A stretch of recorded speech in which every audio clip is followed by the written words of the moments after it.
I get asked this all the time, and that's how can I build up a really nice sole for a flat pair of shoes? So I've pulled a little excerpt from one of my online course tutorials on how to make a nice flat sole, and I hope you enjoy. In this particular video, I do the sole with a randing around the edge, but if you don't like the look or don't have the randing, just leave that part out completely. So once we have our randing attached, we can start building up our soles. Now, you'll notice if I hold the shoe sort of like this, that we have this height basically, and we're gonna need to build up a stacked heel tip so that that last will sit in the correct position. But before we do that, we're gonna start by putting just a flat sole on the base. I've got here my 4mm beige resin soling, which is the absolute best, if I do say so myself. I've got a couple of sheets here because I'm doing this in a reasonably big size. So sometimes if it doesn't fit the length of this sheet, you want to turn it to sort of a bit of an angle. But try not to just sort of plonk it right through the center like that, because if I do it just a little bit off to the side, I can still use this area here to build up some of my heel tips. So because I've got my randing on here, this is going to be a really easy sole pattern to make. In fact, I'm not even making a pattern. I'm going to trace it directly onto the soling. So I'm taking a silver pen and just tracing around the randing. And notice how I'm sort of holding the soling up to the toe like that. I'm not just letting it sort of go flat. If I wanted to though, I could just sort of press it down like that. That's another way of doing it. And I'm kind of rolling the last as I go to make sure that I'm not cutting this sole too small. So you should end up with a sort of outline like that. If anything, do this a smidge bigger than you need it. And then I'm going to go ahead and cut that out with my heavy duty scissors. And I'm cutting on the outside of my line just to make sure that I'm not making it too small. And really important here when we're working with the 4mm, remember to be cutting straight down with your scissors like that, not at a bit of an angle like this. Okay, so once we've cut out the sole, we are just going to go ahead and get it glued on just straight away.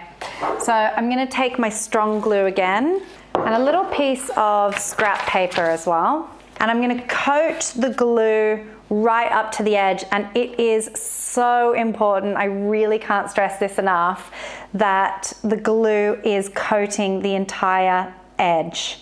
If you have even the tiniest little bit on the edge that doesn't have glue on it, this sole will not stick properly.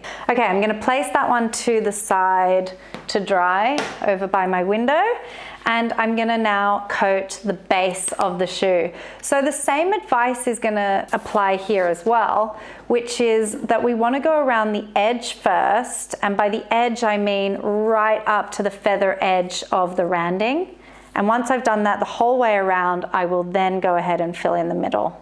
Now please don't walk away from it until you've checked it. So really holding it up to the light, just look at it, use your eyes. Make sure you've got the glue right up to the edge the whole way around. And once you've checked it, you're then allowed to put it by the window to dry.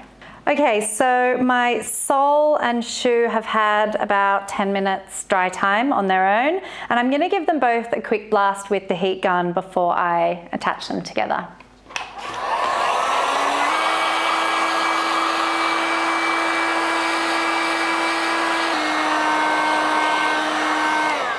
Okay, now before I stick them together, I'm just gonna give it a little bit of a bend just to loosen it up a little bit. And I'm gonna start at the toe and then work my way down to the heel. And once you've roughly got that in place, you can just take a little hammer and really seal it down. If you don't have a hammer on hand, you can even just use the side of your table to sort of really seal it down.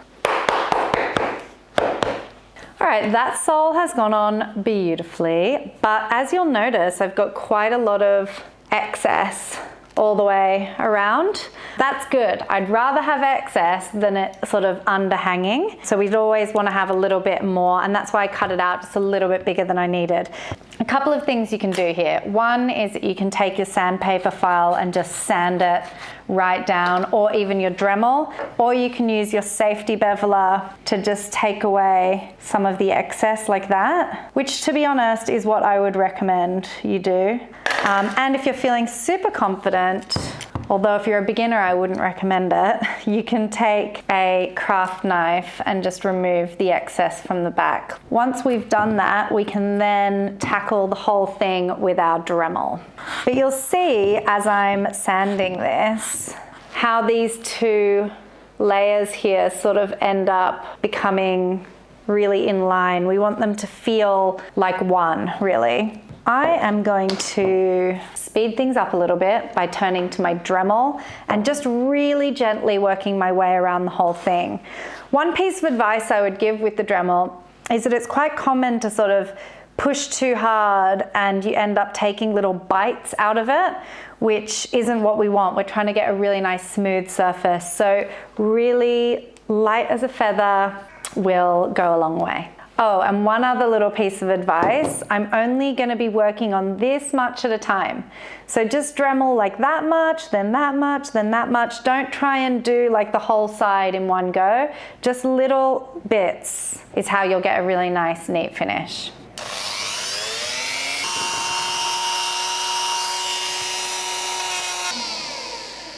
All right, so the reason I've stopped is because I want to show you already the difference between where I've Dremeled and where I haven't. So just looking up close at this area versus this area. So you can just see how beautiful the finish of that is. Okay, so before I keep going, I'm actually going to put a mask on because I don't want to be inhaling all of this Dremel dust, and there is going to be quite a lot. So I'm going to put a mask on to finish the rest of the shoe.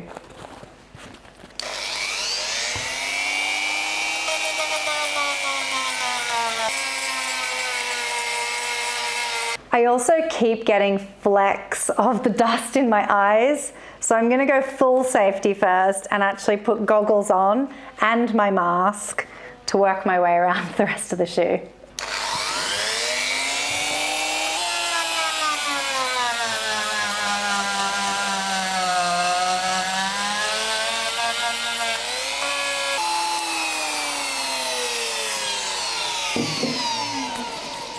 So that is looking fantastic. We've got a lovely sole on there and it's really nice and neat all the way around the edge.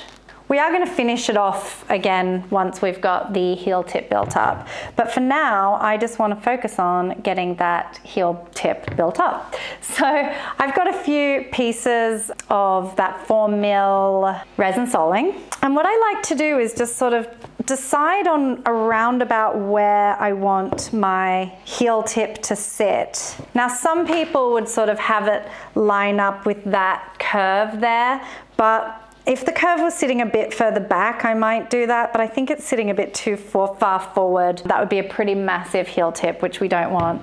We kind of want it sitting maybe around about there, something like that. What I usually do is flip it over, place the straight edge of a scrap piece of soling on there, and really making sure that that line there is quite straight.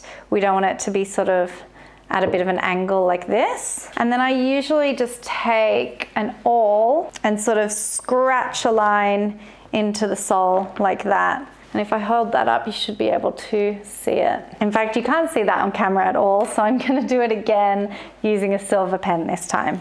Okay, that's a bit more like it. I am happy with that. I usually just place this onto the edge like so. There's a couple of ways of doing this, but lately I've been cutting just squares like this instead of an actual heel tip shape. I'll just cut a whole load of squares and then I'll trim them down one at a time as I place them. So we'll come back to that square in a moment. But what I want to do under here is that I want to rough up the surface so that when I start layering these pieces on top, it has a bit more of a grip for the glue to really stick to. So I'm taking my sandpaper file and I'm just scratching into the bottom of the soling. Okay, I'm going to leave that to the side for a moment. Actually, no, I'm going to apply glue because the longer it has to dry, the better.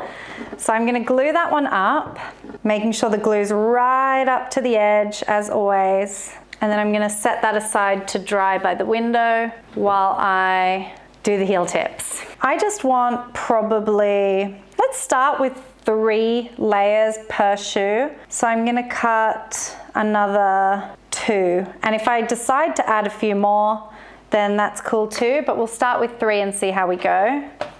Okay, so we have to keep one of these nice on this side so that it can be the final piece, and the other 2 we can go ahead and scratch up as well. So I'll do that with my sanding file again. By the way, I would do this in the exact same way if I was working with a leather instead. Just good to know. All right, so I'm grabbing some scrap paper here and I'm gonna get these glued up as well. So I'm gonna start by gluing the underside of all 3 of these pieces.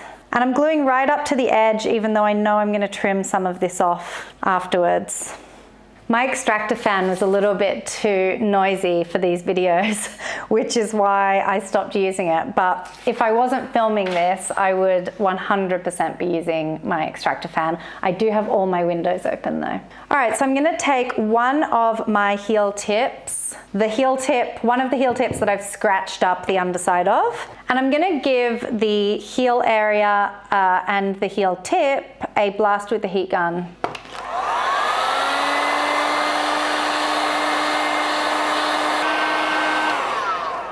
Okay, now in order to stick them down, I'm taking one of the straightest edges, which I would say is probably this one, and I'm gonna put that along the straight edge that I drew onto the bottom of the shoe, like that, and then I'm gonna really sort of squeeze it on there and see how I'm sort of bending it over the sides like that. You could even give it a little tap with the hammer too.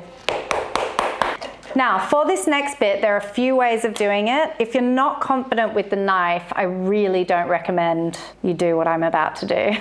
So what I would recommend you start with is the scissors and just cut straight down, making sure that you're not cutting it at a beveled sort of edge. And it doesn't have to be perfectly neat either, because remember, we are going to be dremeling this down anyway. So even if it looks sort of something like that, that's okay. But if you're confident with the knife, this is how I like to do it. And look at that really nice sharp edge I got there. Okay, so what we're gonna do next, this has already been roughed up with the sandpaper. If you hadn't done that yet, just take your sanding file and give it a little bit of a rough up. And then we're gonna take the glue and put a thin coating of it over the top of the heel tip. So I've got my other heel tip here that I've already glued up, and I've roughed up the other side of that already. So I'm just gonna give them a quick blast with the heat gun.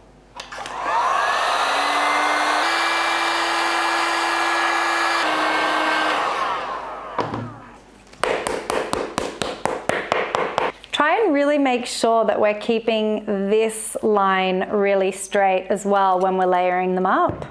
It kind of helps if you try and get each layer as close to the layer before you stick the next one down. It just means that when you are doing all of your dremeling later, it's going to be a bit easier for you, a bit less work. So this is starting to look really good. I still think we definitely want a 3rd layer and potentially even a 4th. So let's glue this one up. It's already been scratched, but we'll do a bit more just for luck and repeat the whole thing again.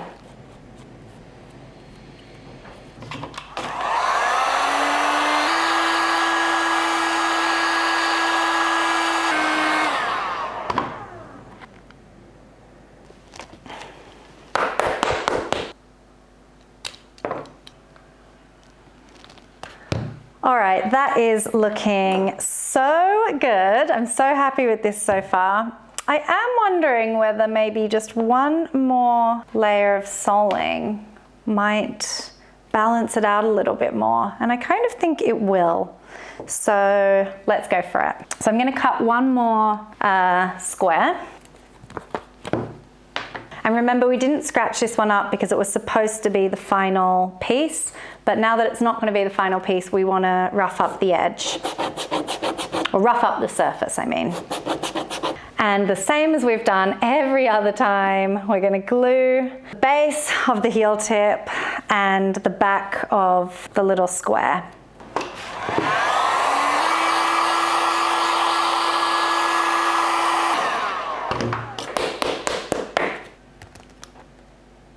I'm going to now jump onto the Dremel and just smooth out the whole heel tip until I've got it perfectly smooth.